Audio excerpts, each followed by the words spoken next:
welcome to the Armory, welcome to Full Time Sports Network, welcome to X. So I've brought it forward an hour. I'm in a beat off mood anyway, so I thought I might just get this out of the way.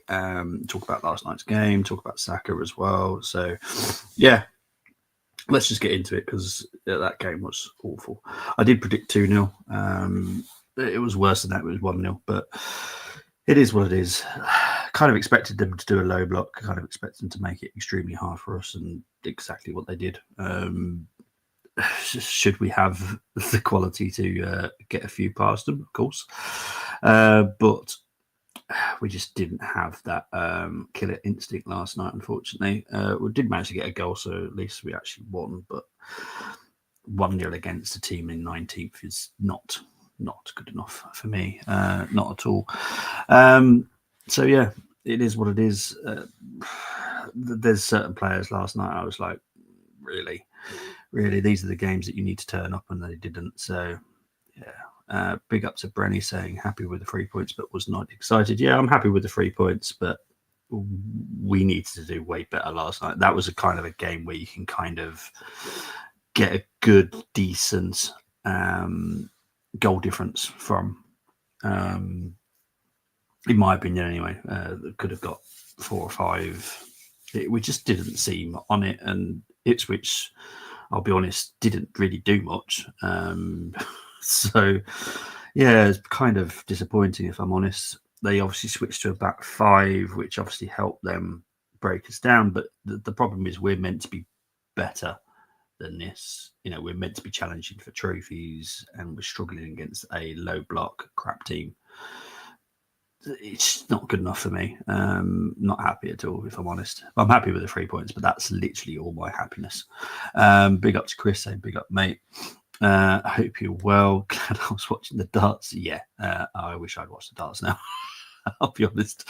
I just got like the notifications that we'd scored, and that was that, because that game was just poor.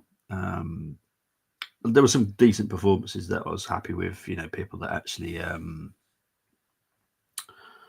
like Martinelli. I thought that was a good performance on the right, Trossard on the left. That's literally what we were calling for, people that actually take on players. We did that. Big up to Simba saying we have to sign in January. We only have one attacker who's actually a 17-year-old midfielder off the bench. Yes, we will get onto Saka. I will quickly wrap the match reaction up, and then we'll talk about Saka in a bit more detail. But yeah, Kai Havertz scored from I believe, I'm trying to remember now. I'm pretty sure it was Trossard cross. But yeah, I did not see snake bites. No, not because of this football game, surely. But yeah, this is the stats from last night. 68% possession for Arsenal, 32 for Ipswich, 13 shots for us, just 3 for Ipswich, 5 shots on target for us, 0 for Ipswich, 5 corners for Arsenal, 1 for Ipswich, 82% final third phase passing was completed, 78 for Ipswich.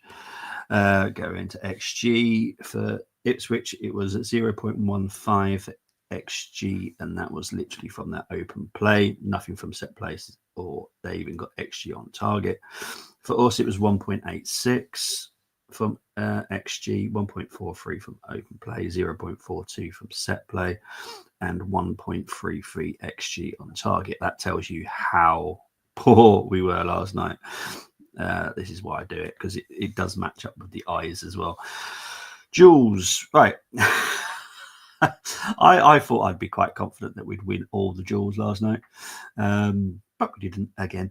But a bit weirder this time. 56% duels won compared to Ipswich 44. Ground duels, we actually won 59%, which is fantastic because we haven't done that for a long time. However, last night we decided to lose the aerial duels, which does confuse me because I don't know how we managed to do that. So yeah, that was quite an achievement for Arsenal to actually lose aerial duels to Ipswich. They have got some good players in the air, but again, we should be way better. Shouldn't be happening. But yeah, let's just mad. Absolutely mad. Perfect dribbles, 47% for us, 46 for Ipswich. Passes, 670 for Arsenal, 318 for Ipswich. Accuracy 90% for us, 81 for Ipswich. So to be fair, Ipswich did all right with their passing. Own half passes 240 compared to 140 for Ipswich. 364 in the opposition half for us, just 116 for Ipswich. Accuracy in long balls 35% for us, 25 for Ipswich. 28% accuracy from crossing, 13 for Ipswich. Touches in the opponent's box, 40 compared to Ipswich's 5. Before we talk about the starting lineup, we will just check messages and see how we makes me more convinced as Liverpool fan with Liverpool. Everyone else not convincing. Yeah, totally agree, mate. Arsenal got real tough games in January too, where you can, 100%. It's scary to think Havertz is actually the most consistent out of the lot. Yeah, exactly. The best Peter Wright has played since winning second world title 3 years ago. Wright was battling through illness and coughing and beats in form. What a mean, fair play to him. Big up to Akpos, saying big up Bobby. It's Akpos. Big up Football Talk Shop, but otherwise known as Akpos to us. Hope you're doing well, Akpos. Unfortunately for Wright, he plays defending champion Humphreys in the last 16 tomorrow. Ooh, tricky game for him. So this was the starting lineup. I wasn't enthralled by it, if I'm honest, and it kind of proved that to me. I don't know why we're dropping Party, because it all works better when Party's there. It's not me having hate towards Havertz because he's not a number 8 and Jesus is the one in form. So yeah, Havertz would be dropped. So Party, Rice, Odegaard would have been better midfield for me, and I personally would have gone with Ranieri, either wing, don't mind, right or left. But yeah, it was all right. It just wasn't great, and kind of saw that within the game. All right, let's do quick ratings. Big up to Munzie. I've just seen you in the house saying, "Oh no, Saka out. Could be worse. You could be in the bottom half. Do you want Rashford? No, thank you. I'll leave that to other clubs wanting him. Definitely not us." Right, so ratings. I find this quite difficult. So Ray's going to get a 7 because he didn't have to do much. So it's a bog standard 7. Now, the back line, Timber, Saliba, Gabriel, Lewis, Skelly, for me, have to get an 8 because when Ipswich did create attack, it was shut down very quickly. Admittedly, Ipswich are poor, but I do feel our defence did a good job defending the situation, and yeah. So yeah, Rice, he gets a 7 as well. He didn't do much. Havertz gets an 8 only because he scored the goal, and he got himself into the places, within the box, which I thought, yeah, well, good on you. So he gets an 8 as well. Odegaard gets a 7.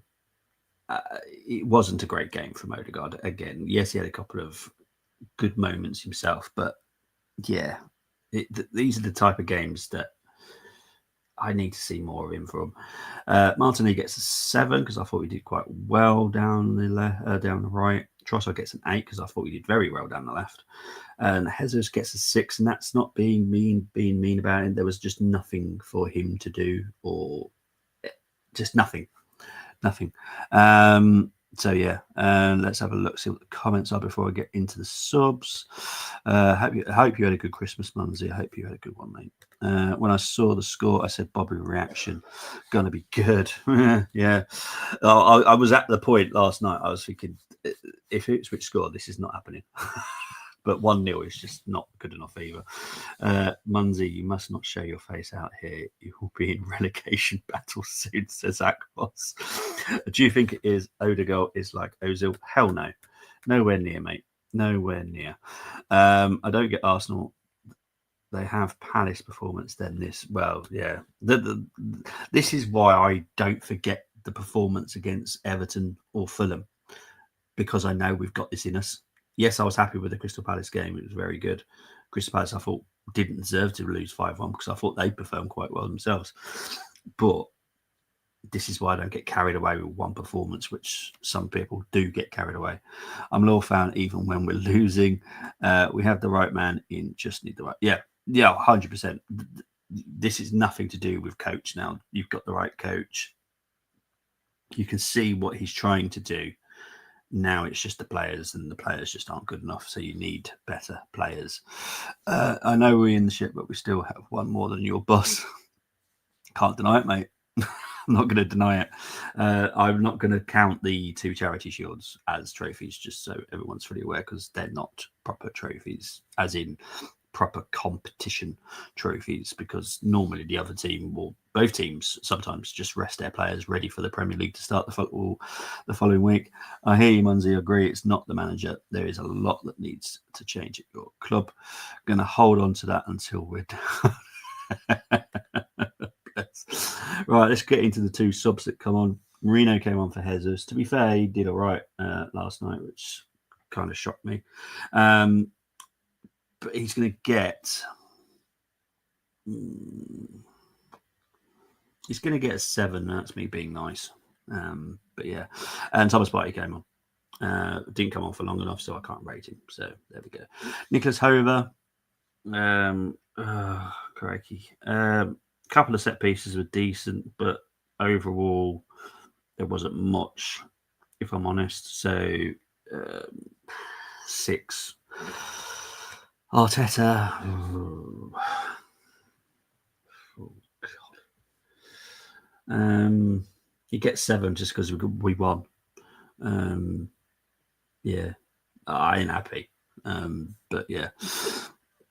Well, no, we'll talk about Saka very shortly. Right. It was never anything to do with United coach since Fergie left. Same old Leopards. Still, they're not changing their spots. Yeah. The whole club just needs a refit, basically. And that's what I kind of expect to happen. I think some of it will happen in January. I don't think too much can, because players have to leave, etc. But yeah, it's a tricky one, isn't it? Yeah. We'll have to wait and see.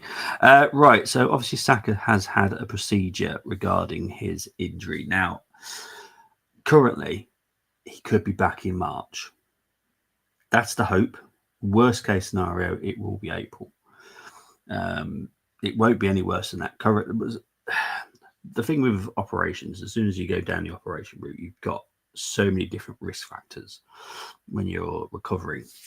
Now, we have a very good team that will look after him, so I'm not too worried. But this can happen to anybody. Even you can have the best teams around Saka, and he can still pick up a setback, or he can pick up an infection, or anything like this.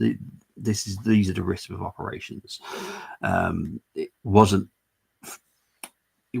thought that it needed an operation, but unfortunately, it was. Yeah, enough to need one. So currently, the out to date, as you know, I do mid, early, and late months. Currently, it's late February. However, I will keep on top of it and keep an eye on it and update anyone when it changes. However, the worst case scenario is he's out till April maximum, which isn't too bad. But it does tell you we have to do something in January. We were going to do something in January anyway. I think that now there may be more than one signing. We'll have to wait and see. What worries me more is, like last night would have been a perfect game to give Nwaneri a chance on the right, just to see how he performs. You know, he is a left-footed attacking midfielder, so it would have suited Arteta's style. So, but again, didn't get the opportunity, didn't even get any minutes. It could have been a perfect game just to see how it works, you know, to see how he does out on the wing, because I do think he will do very well personally. But again, Arteta's not the one that this has gone down this route, has decided that. I don't know how Gabriel failed to score that corner. Yeah, it's just one of those, isn't it? It's one of those. He's been quite fortunate, really, with every goal he scored from corners. But yeah, it's one of those. It's just one of those, unfortunately. Yeah. Carlisle got Accrington at home tomorrow, another 6-pointer, 1-0. Accrington, my prediction, another Morecambe performance. Baffling how still here. Yeah, it does. I understand owners invest money in Mike, but to take your losses, do the right thing. When you have surgery, months or weeks get added. Yeah, 100%. At the moment, it's late February, but I expect it to be more late March, early April, if I'm honest, especially for fully fit Saka, which is what we all want. We want a fully fit Saka, not a one that's going to come back and have a little bit of a setback and all that kind of stuff. We want 100% fit Saka. Playing when there, he makes too much sense for Arteta. Yeah, it does. Of course he does. This is my issue with the Saka situation. Considering how much games he's played in the last 2 years, there was a possibility he could be injured, but we failed in the sum up with our recruitment. Yeah, you're not wrong. And this is the thing. We not only did we not get someone in, we also let players go. Fabio Vieira, not a lot of people's cup of tea, but could have done a couple of things now and then. Jesus on the right, don't see it. Could happen, but for some reason we don't want to do it. Waneri, obviously. Smith Rowe is another one.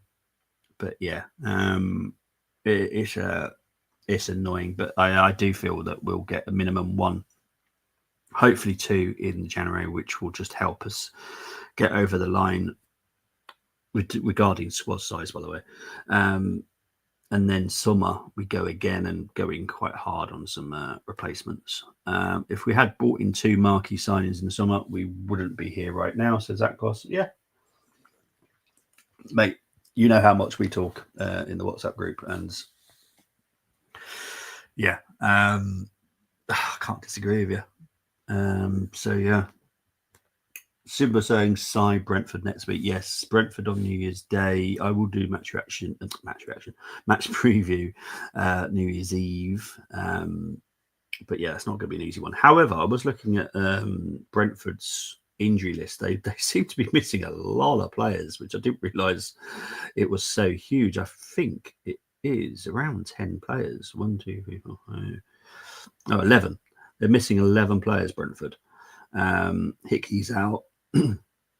Mees out, Pinnock's out, Gomez is out, Rodriguez is out, Da Silva's out, Ayers out, Flecken's out, Jensen's out, Henry's out, and Van der Berg is out. So they've got a big issue, if I'm honest, Brentford. So I'd be very disappointed if we didn't get a good result against Brentford.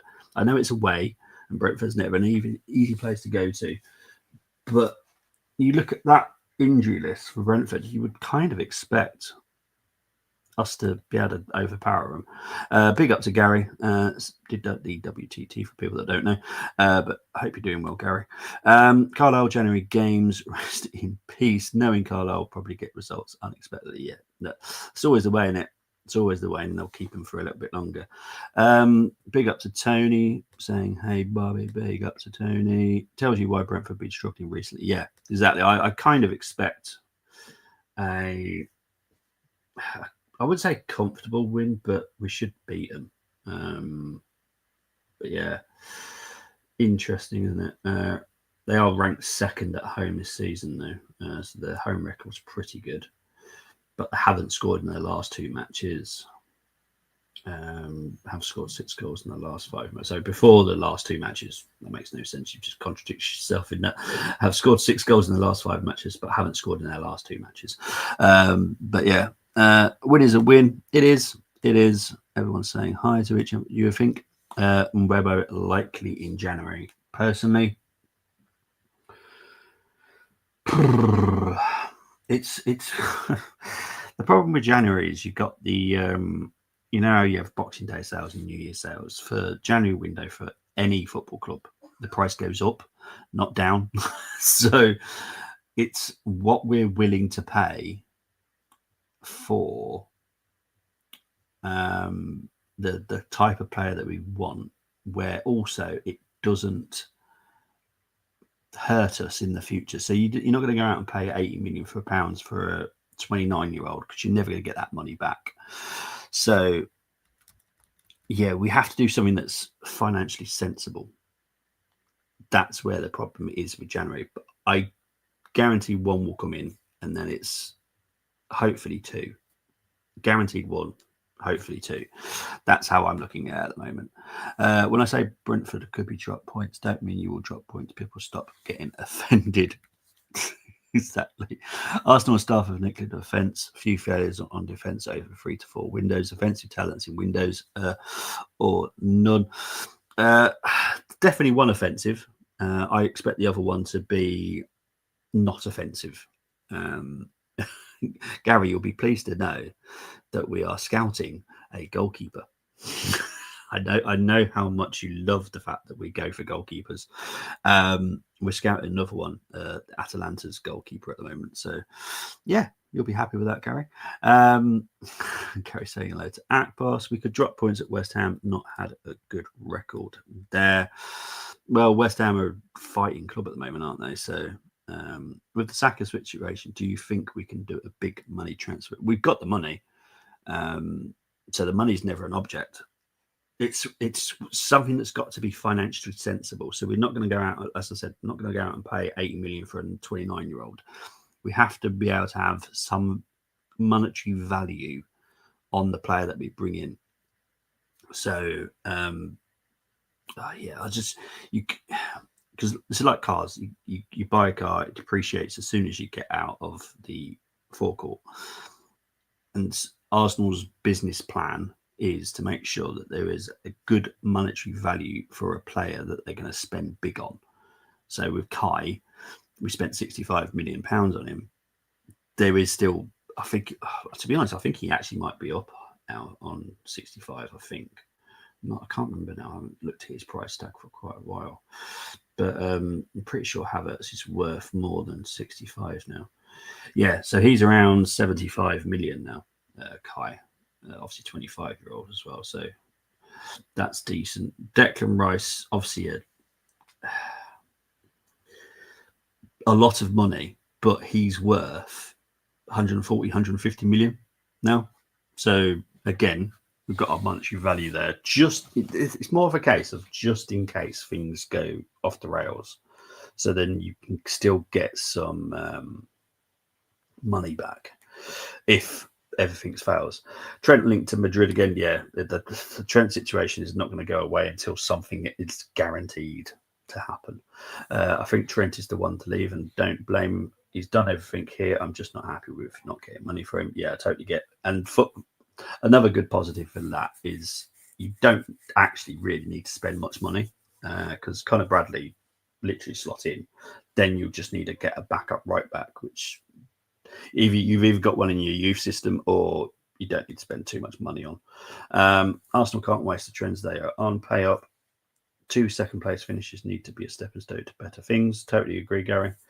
This is a weird Saturday. No football. Yeah, it's a very weird one in it this weekend. I think we'll beat West Ham still, but not easy for us. Oh, 100%, mate. We cannot play with that midfield three at Brentford. No, we need Party, and everyone. This is why I'm very honest. Not the greatest fan of Party. I wish we'd sell him, but he's been our best midfielder and consistent midfielder for the whole season. So I'm definitely wanting Party back, if I'm honest. I knew you'd be happy. I can't remember his name. Is Carnesci. Yeah, he's an Italian goalkeeper, but I think he's 23, 24. But yeah, he's being heavily scouted by Arsenal at the moment. So yeah, I thought that'd please you. Bit like Hamilton joining Ferrari, we'll regret it. I think he will. Yeah. Real Madrid are in a strange position at the moment because yes, they've got a squad, but they're just not gelling well, and you're going to add Trent to that. I don't know. Because obviously, I'm pretty sure Ancelotti's leaving at the end of the season as well. So there's another issue at Real Madrid. So yeah, it's interesting. I would like to in the January, but can only see one or no signings. Guaranteed there will be no signings. Guaranteed that won't happen. There will be there will be what? So when I talk about signings, these are not youth signings. They don't matter to me. a signing of a squad player is important. So a minimum one of those, and there'll be something else being done. But on the other hand, there'll also be hopefully at least one or two youth signings, which will go into the youth setup, maybe under 21 level, kind of 17, 18, 19-year-olds that will be signed. So there will be a bit more being done as well. But squad signings, guaranteed one, hopefully two. That's how it's looking at the moment. Trigger Frimpong release clause sorted. Yeah. I'm surprised no one's just done it, because you can do it now. You can literally do it now. Anyone could do it. It doesn't. Obviously, you've got transfer windows, and that's when the transfers can happen. But you can trigger release clause, get the transfer sorted, but they can't officially be yours until the window opens. I'm surprised no one does it for Frimpong, because I think he's brilliant, and it's cheap as well. You think Ato? No, he won't. No, Jason won't be getting the job permanently. He will probably, well, I'm sure he'll stay around for the next person that comes in. But no, Jason won't get it permanently. What's happening in January is more to do with what Edu has already put in place, and some outside help as well from someone else. So yeah, that's what's happening in January. Yes, Brenny, 2 players in Jan who know where Cole is. Yes, we do, mate. Like Carlisle signing midfield yesterday, don't need one. Bloody goals. Kuna is someone that we have looked at. I'm not the greatest fan of it, because I've watched Kuna before he came to Wolves. I didn't understand why Wolves wanted him, if I'm honest. Yes, he's doing very well. And yes, I suppose in a way he will fit in our system, but I want a proper striker. Kuna is not a proper striker, and that's where it epically fails for me. Yeah. Real Madrid knock is different, 100%. Hopefully Liverpool get a midfielder in. That's all we need now. In my opinion, left back can be sorted in the summer. Yeah, I think you need to strengthen that midfield just in case. I think it's weak anyway, and obviously I would strengthen it now whilst you've got the chance. Obviously Wednesday it opens, but yeah, I would definitely do the midfield for Liverpool.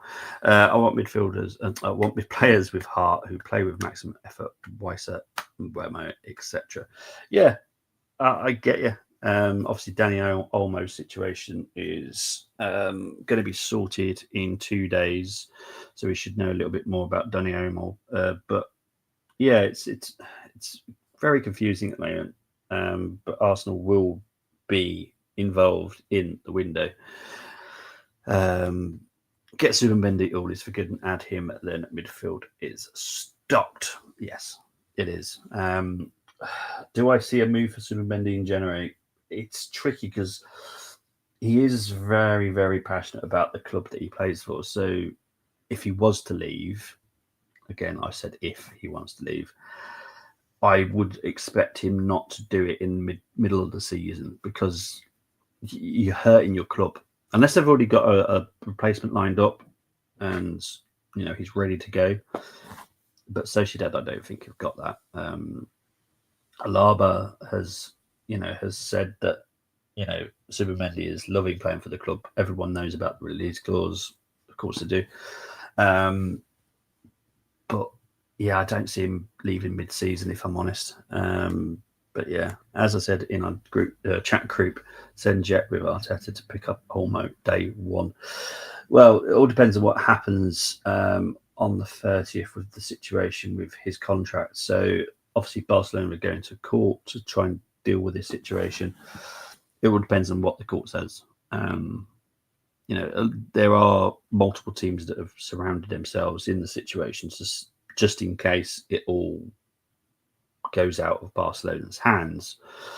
But I know a lot of people saying, it'd still be a free transfer. Technically, yes, but technically not, because there will have to be some financial money transferred, because, at the end of the day, Barcelona did pay money. for him. So yeah, there will still be monetary involvement. That will go to court, but the player can still move. But that's more like something that will have to happen after the transfers occurred. So yeah, it's a bit messy, if I'm honest. If we get midfielder in, then it helps the title and other competitions. I'll still keep Endo, but as third choice. Yeah, 100%. Yeah, keep Endo just as like a cleaner.